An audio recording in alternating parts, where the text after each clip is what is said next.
I never thought I would be writing this post, but recent events have left me feeling lost and betrayed. This is going to be long, so please bear with me. I need to give you the full picture to understand why I am so hurt and angry with my family. I, 28F, am the oldest of 2 children in what I once thought was a close-knit family. My brother Jerome, 25M, has always been the golden child, a role that became apparent from our earliest years. Growing up, the contrast in how our parents treated us was stark and painful. While I was expected to maintain perfect grades, help with household chores, and behave impeccably, Jerome could do no wrong in their eyes. Our childhood set the pattern for our entire lives. I remember when I was 12, I spent months saving my allowance to buy a new bike. Jerome saw it, wanted it, and threw a tantrum. Our parents made me give it to him, saying I needed to learn to share with my little brother. This was just one of countless incidents where my needs and feelings were sacrificed for Jerome's wants. Despite this unfair treatment, I threw myself into my studies and extracurricular activities. I worked part-time jobs throughout high school and college, saved money, and graduated with honors. Jerome, meanwhile, spent his high school years partying and barely passing his classes. Our parents always defended him, saying he was just more free-spirited and creative than me. Jerome attempted college 3 times at expensive private universities, all paid for by our parents. He dropped out each time, usually within the first semester, claiming the schools weren't the right fit or the professors didn't understand his potential. He never held a job for more than a few months, always quitting because the work was beneath him or his bosses were too demanding. Through it all, he lived rent-free at our parents' house, spending his days playing video games and nights partying with friends. 5 years ago, after working in marketing for several years and building up savings and contacts, I started my own agency. The first 2 years were incredibly challenging. I worked 80-hour weeks, lived in a tiny studio apartment, and put everything I had into making the business successful. During this time, my parents constantly pressured me to hire Jerome. They claimed working for his big sister would give him the motivation he needed to succeed. I repeatedly refused, knowing his poor work ethic would damage my company's reputation with clients. 3 years ago, when my business finally started turning a profit, I helped my parents with some home repairs and medical bills. They were approaching retirement age, and I wanted to ensure they were comfortable. Looking back, I realized this was when Jerome started viewing me as a potential source of funding for his schemes. Last year, my parents called me crying. They had made a decision that would change all our lives. They had remortgaged their house and emptied the retirement accounts to help Jerome start his own business venture. They handed him $175,000 for what he claimed would be a revolutionary tech startup. Jerome had no business plan, no experience in tech, and no idea what he was doing. I tried desperately to warn them. I even brought over a friend who works in venture capital to explain why Jerome's vague ideas weren't viable. They dismissed all our concerns, saying I was just jealous of Jerome's entrepreneurial spirit. To absolutely no one's surprise except my parents, Jerome's business failed spectacularly within 6 months. He never even properly registered the company or kept basic financial records. The money vanished into expensive gaming equipment, which he later sold for pennies on the dollar, lavish dinners, weekend trips with his friends, and what he called networking events but were really just parties. My parents were devastated and faced losing their house. Despite my anger at their foolish decision, I couldn't bear to see my parents become homeless. I stepped in and started paying their mortgage to prevent foreclosure. I also covered their groceries, utilities, and medical expenses. It was a huge financial burden on my business, but they were my parents, and I felt responsible for them. Jerome, showing his true character, moved in with his girlfriend and barely contacted them except to ask for more money. The situation reached a breaking point 3 months ago. My parents called asking for additional money, claiming they needed emergency house repairs. When I asked for contractor quotes, they made excuses and seemed evasive. Something about their behavior felt off, so I drove to their house unannounced one weekend. What I found was worse than I imagined. Jerome had moved back in, bringing his girlfriend and 3 of his unemployed friends. They had transformed my parents' once beautiful home into a perpetual party house. There was destruction everywhere, holes punched in walls, broken furniture, beer-stained carpets, and windows covered in sheets because the curtains had been torn down. My parents, the homeowners, were relegated to living in their small guest room while Jerome and his friends took over the main house. When I confronted my parents about the situation, they broke down and admitted they had been giving the extra money I sent them to Jerome. Apparently, he was starting another business venture and just needed some startup capital. It was the same old story, but this time with my money. I was beyond livid. I told them I would no longer support them financially if they continued enabling Jerome's destructive behavior. Their response showed me exactly where I stood in the family hierarchy. Instead of acknowledging the problem, they turned on me completely. My mom said I was just angry because Jerome was brave enough to pursue his dreams while I played it safe with my boring marketing business. She said Jerome had vision and ambition, while I was just a conformist who would never understand true entrepreneurship.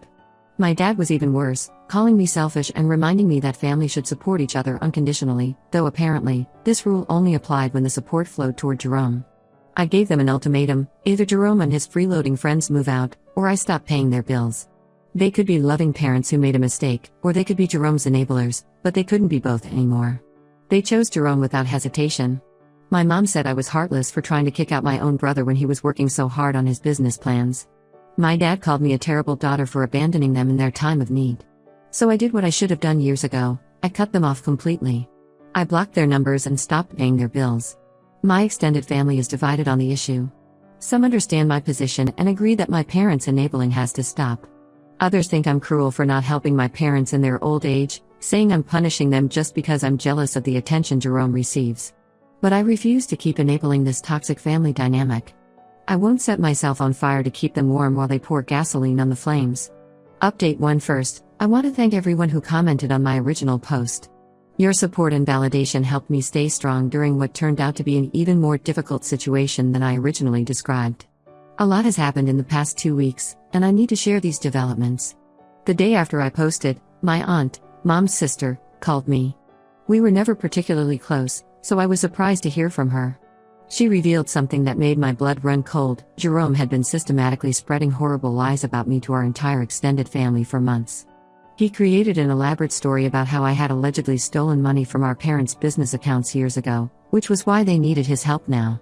According to his lies, I had embezzled over $200,000 from their small home-based business they ran before retirement, and they were too ashamed to report me to the police.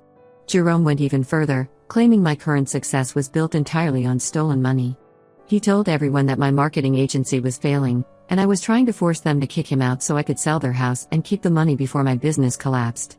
He painted himself as the protective son trying to save our parents from their manipulative, criminal daughter. These allegations were completely false. Not only did I never have access to my parents' accounts, but their home business had been a small crafting venture that never handled more than a few $1,000s a month. The timeline of his lies didn't even make sense. I was already successful in my career before starting my own agency. But some relatives believed Jerome without question. My aunt showed me a family group chat where he had been spreading these rumors. The messages from my relatives were horrifying, calling me a thief, a disgrace to the family, and saying I belonged in jail. What truly broke my heart wasn't Jerome's lies. I expected nothing better from him. It was discovering that my parents were actively supporting his false narrative. They had been telling relatives that they couldn't deny Jerome's claims about me stealing from them. When asked directly about the alleged theft, they would say things like how deeply hurt they were by my actions and how Jerome was helping them recover from what I had done to them. My own parents were helping my brother destroy my reputation to maintain their fantasy of Jerome as the good son. Several relatives had been harassing me with angry messages for weeks, calling me horrible names and demanding I return the money I supposedly stole. Some even threatened to report me to the authorities. My aunt finally realized something was off about Jerome's story and reached out to hear my side. She apologized for initially believing him and for participating in the harassment campaign. I consulted a lawyer about the defamation, bringing printouts of the group chat messages and the threatening texts I'd received. While the lawyer confirmed I had a strong case, pursuing legal action would be expensive and time-consuming, potentially taking years to resolve. It would also mean staying entangled with my toxic family through a lengthy court battle. Instead, I decided to fight fire with fire. I spent an entire weekend gathering evidence, years of financial records showing every payment I had made to support my parents, text messages from Jerome admitting to wasting their retirement money, and emails from my parents begging for help with bills. I had documented everything meticulously, a habit I developed from running my own business. I created a detailed timeline with all this evidence and shared it with the entire extended family. I included bank statements showing exactly how much money I had given my parents over the years, nearly $80,000 in just the past year alone. I showed how they had funneled most of that money to Jerome, even after his business failure.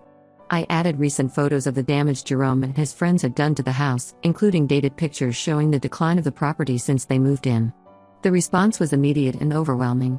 Many relatives who had believed Jerome's lies were horrified and apologized to me. Some were furious at how my parents had squandered their retirement savings on Jerome's schemes while villainizing me for trying to help them. My uncle, who had been one of my harshest critics, drove 6 hours to their house to confront Jerome about his lies in person. But instead of admitting defeat when faced with irrefutable evidence, my parents doubled down in the most hurtful way possible. They sent a group message to the entire family accusing me of trying to turn everyone against Jerome out of jealousy and spite. My mom said I was dead to her for betraying family secrets and trying to ruin Jerome's reputation just as he was getting his life together. My dad claimed I was destroying the family's reputation by airing our dirty laundry, and that a good daughter would have handled things privately. The worst part was their complete denial of reality. In their narrative, Jerome's failed business wasn't a failure, it was just temporarily paused. The damage to their house wasn't destruction, it was normal wear and tear from young people living their lives. The money they gave him wasn't enabling, it was investing in his future. They had an excuse for everything, always twisting reality to maintain their image of Jerome as the misunderstood genius and me as the jealous sister. I know I made the right choice in exposing the truth, but it hurts more than I can express to see how far my parents will go to defend Jerome's lies. They would rather destroy their relationship with me forever than admit Jerome is not the person they pretend he is. I've decided to maintain strict no contact with them and Jerome. Some relatives think I should forgive them since they're still my parents, but I can't trust people who would help destroy my reputation to protect their golden child. The family loyalty they demand only seems to flow in one direction, toward Jerome. Update 2. I wasn't planning to update again, but something major happened that I need to share. The situation with my family has taken several unexpected turns, and I'm still processing everything I learned. Last week, I received a frantic call from my aunt at 2 a.m. She was in tears, telling me my parents' house was being foreclosed on, and they had nowhere to go.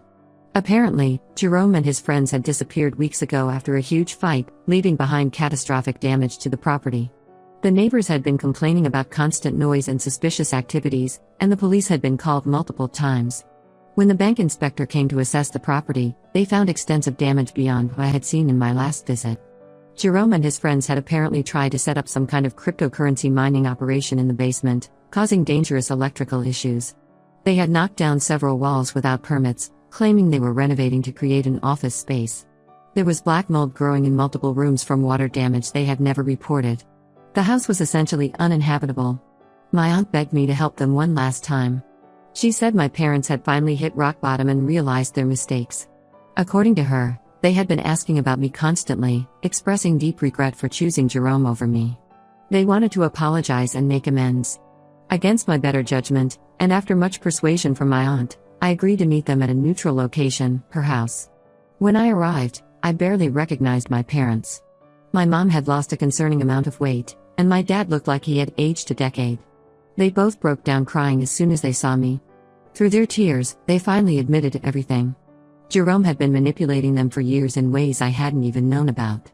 Whenever they tried to set boundaries or say no to his demands, he would threaten to cut contact completely. He played on their deepest fears, promising they would never see their future grandchildren. He told them that if they didn't support his dreams, they were choosing me over him and proving they never really loved him. When they hesitated to give him money, he would disappear for weeks, only to return with elaborate stories about business opportunities that would make them all rich. But the biggest revelation came when my mom confessed the real reason they had always favored Jerome. The truth went back to before I could even remember. When I was a baby, their marriage was falling apart. My dad had been having an affair with a coworker and was planning to leave. They were in the process of discussing divorce when my mom discovered she was pregnant with Jerome. They saw Jerome's unexpected conception as a divine sign that they should stay together. After he was born, their marriage improved, and they credited him with saving their family. They spent the next 2 decades trying to repay that perceived debt by giving him everything he wanted, even at my expense. They convinced themselves that any sacrifice was worth it because without Jerome, our family wouldn't exist. This explanation made me feel even worse than before. They had sacrificed my childhood happiness and emotional well-being to repay Jerome for something he had no control over, something that happened before he was even born. Their guilt over almost divorcing led them to create a monster through endless enabling, and I was just collateral damage in their decades-long attempt to atone for nearly separating. Through tears, they begged me to help them avoid homelessness. They promised things would be different this time, swearing they had finally seen Jerome's true colors after he abandoned them with a ruined house and mountains of debt. They claimed they wanted to rebuild their relationship with me and would never enable him again. My mom even pulled out a handwritten letter she had been working on, listing every mistake she could remember making in my childhood and how she wanted to make amends. My dad offered to sign a legal document promising they would never give money to Jerome again if I helped them. They seemed truly desperate and remorseful. But looking at them, all I could see was every time they had chosen Jerome over me. Every time they had dismissed my feelings, enabled his destructive behavior, and helped him spread lies about me. Their current remorse felt less about recognizing their mistakes and more about having no other options left. I couldn't bring myself to trust them again, knowing it had taken complete financial ruin and abandonment by Jerome for them to finally see the truth. Final update: this will be my last update on this situation. A lot has changed in the past few months, and I want to share where things stand now. After losing their house, my parents moved in with my aunt. The bank assessed the total damage to their property at over $85,000. Between the foreclosure, their depleted retirement savings, and various loans they took out to give money to Jerome, they lost everything they spent their lives building. Several relatives stepped in to help them, offering financial support on the condition that they attend financial counseling and completely cut contact with Jerome. From what my aunt tells me, Jerome still shows up at her house occasionally, usually late at night, asking for money. He spins elaborate tales about new business opportunities or claims he's in trouble and needs help. The first few times, my parents were tempted to help him, but my aunt and uncle have been firm in enforcing boundaries. They actually installed security cameras after Jerome tried to break into their garage one night when everyone was asleep. My parents have been attending weekly financial counseling sessions with an advisor my uncle recommended. They're slowly starting to understand the extent of their enabling behavior and how it destroyed not just their own lives, but damaged our entire family. The counselor helped them create a strict budget and plan to rebuild their credit, but they'll likely never recover everything they lost to Jerome's schemes. Last month, they reached out through my aunt again. They sent a lengthy email expressing how much they miss me, detailing all the ways they now realize they hurt me throughout my life. They talked about watching old family videos and seeing clearly for the first time how they constantly pushed me aside in favor of Jerome. They said they understand why I cut contact and that they regret every time they chose him over me. They also included a formal letter of apology, taking responsibility for spreading Jerome's lies about me to the family and acknowledging how they undermined my reputation to protect him.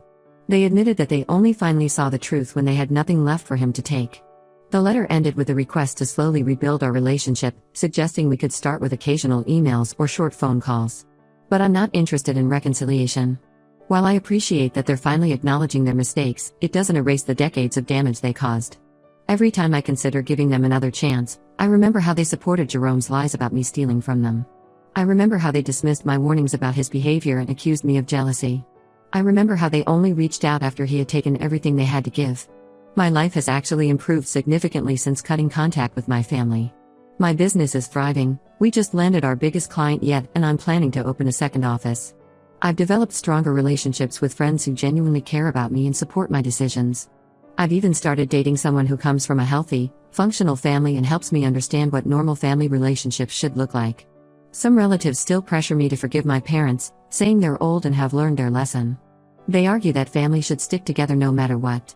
But I've spent my entire life being the responsible one, cleaning up their messes while they enabled Jerome's destruction. I refuse to be drawn back into that dynamic just because they've finally run out of resources to give him. Their choices led them to this point, and now they have to live with the consequences. I genuinely hope they continue their counseling and maintain boundaries with Jerome. I hope they find peace and stability in their remaining years. But I'm done being their safety net or emotional support. Some bridges, once burned, cannot be rebuilt.